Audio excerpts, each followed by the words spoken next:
Howdy, howdy, folks. A-Train here with you for another episode of Medieval Dynasty. Now available on Steam from RenderCube Games and Top Blitz Productions. Hope you're having a great Taco Tuesday, and it's a two-platter deal today.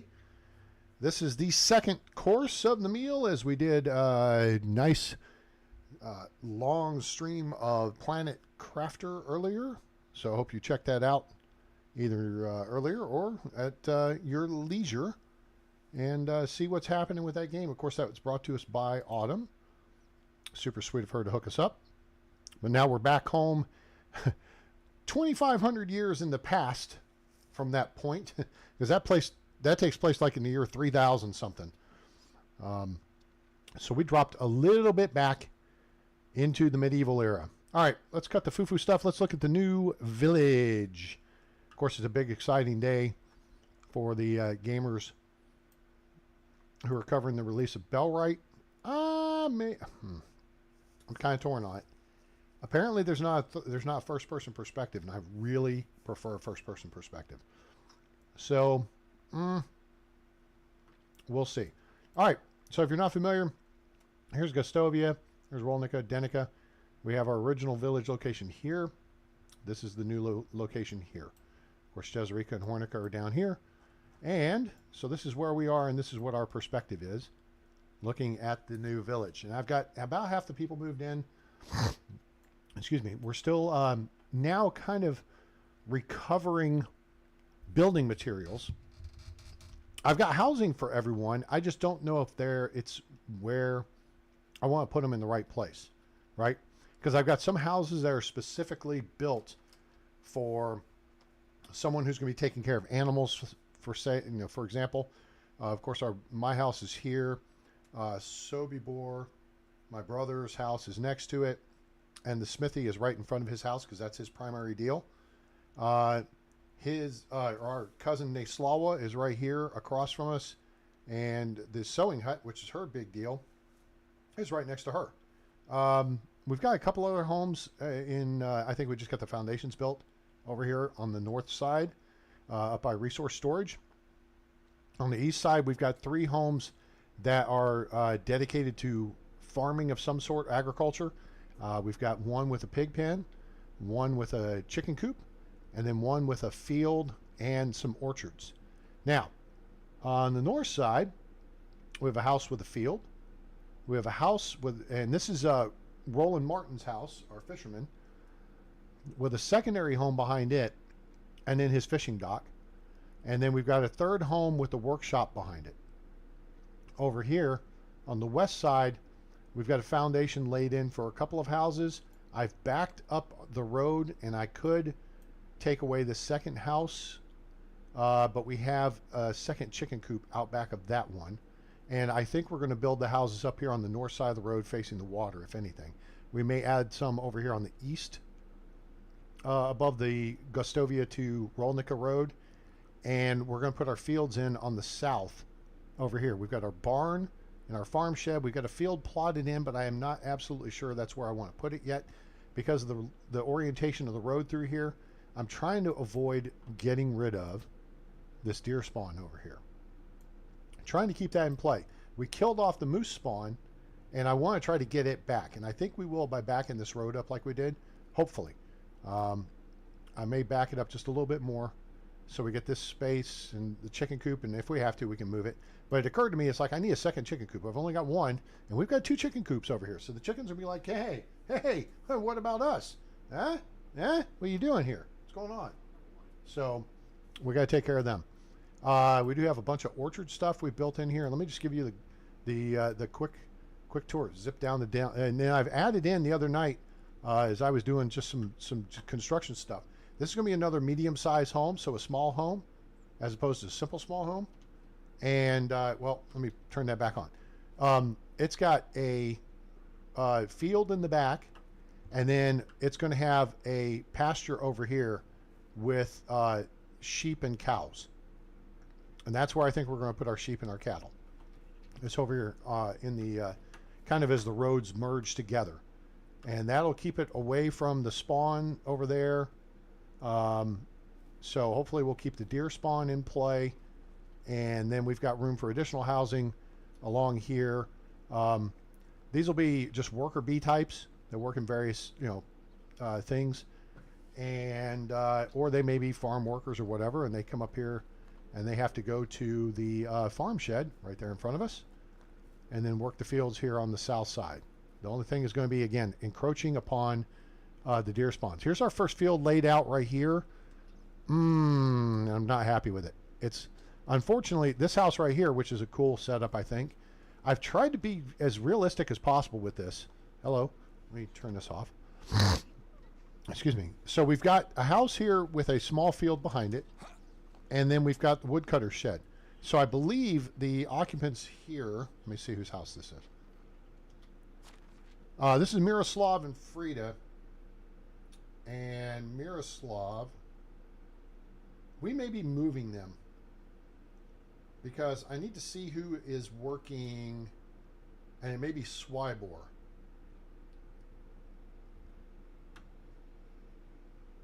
So let me see here. Swybor's house. Is he in Radomila? Radomila is a hunter and a cook. So they could have, I don't know, maybe a small field in their backyard. Oh, no. They're down there, down by the hunting shack.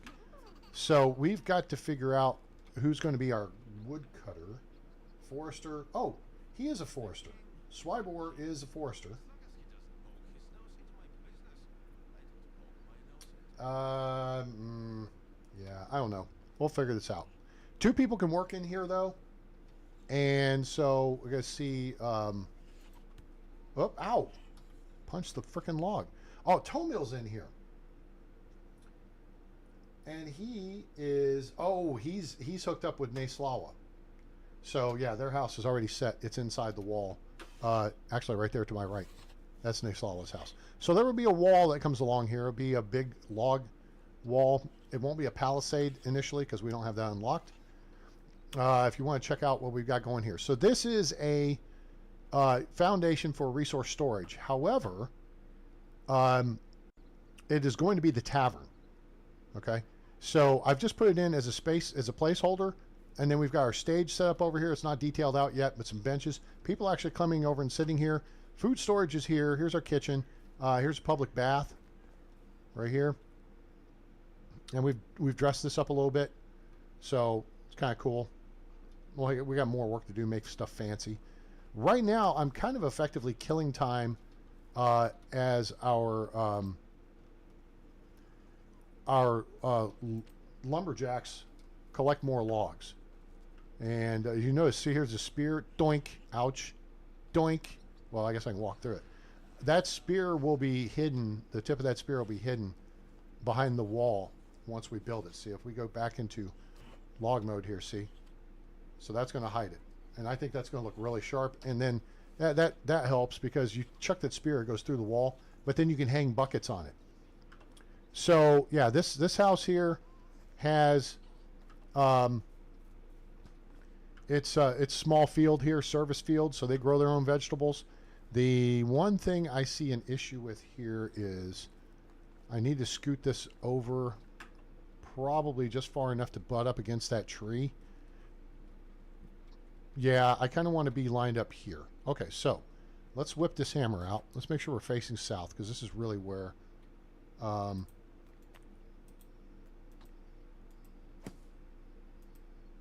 okay. So now let's go back into build mode. Excuse me. There. I'm going to scoot over one plot. 1, 2, 3, 4, 5, 6, 7, 8.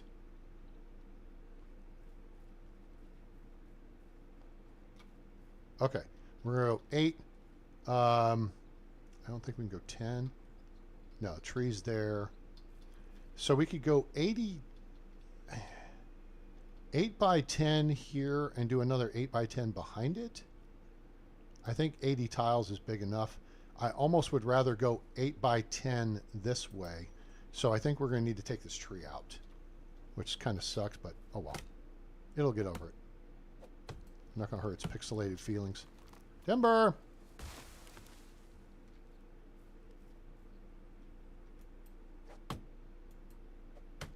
That's throwing me off. So let's go back into first-person mode here because that's where I live.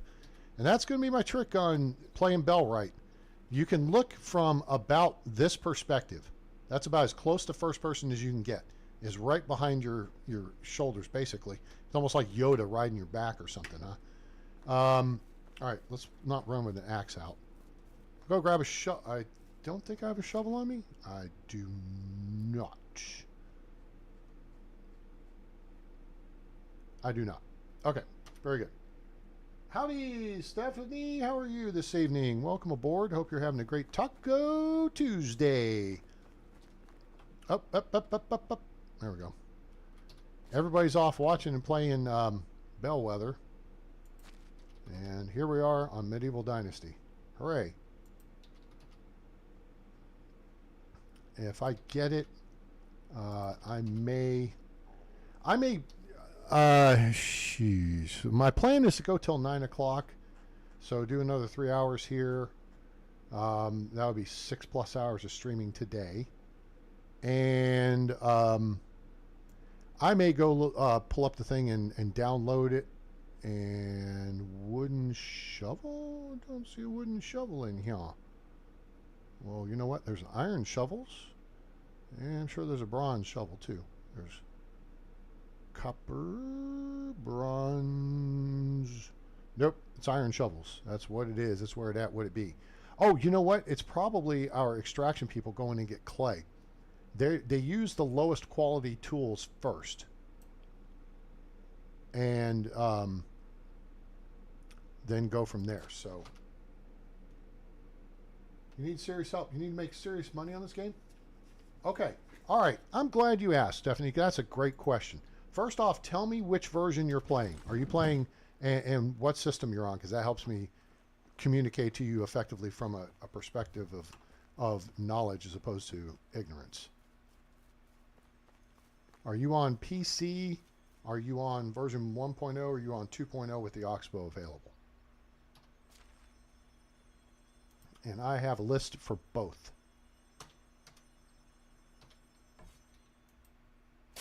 Cool. That takes care of that. Actually, we don't need the hammer out for this, but that's okay. All right, so let me see if I can get lined back up. So I don't want to be perfectly in line with... You know what, actually? Right about now, the Funk Show Brother. Check it out now. The Funk Show Brother, right about... The old version on Xbox. Okay, very good. Nope, that's fine. All right, so, and that's, you know what? Just be patient. They're working on it. Let me jog up here real quick. So, early game, when you're first getting started, I recommend you run the looting path that I've provided the maps for. Hopefully it's the same on Xbox. I would think it is. And then that'll get you some stuff and get you into Gustovia. Now, otherwise, you go into Gustovia and you talk to Unigost so you can at least start building. Stone knives are your setup at first. Between gathering, which builds your survival skills, and crafting them, which builds your production skills, that'll run that up. Yeah, but they said Q1, Q2. So until July 1st, they're still in their window. It's going to be okay. Okay, super. There you go. See, so I was able to help you. That makes me so happy. That people say that, dude, hey, Trey, why don't you just let people figure the game out? I'm like, hey, dude, I didn't just hand you a gun and tell you to shoot yourself. You know what I'm saying? I didn't do that. So what are you bitching at me for? You know, I'm just trying to help people. You can choose the path or not. Do or do not. There is no try. Right? All right. There. Now there's one field. I like it. I think it's an 80 tile field as opposed to what we're used to with 60. And okay. So, all right. Okay, stone knives is okay, but listen to me because there's a process here, right? You start building your survival skills by picking up all the stones and all the sticks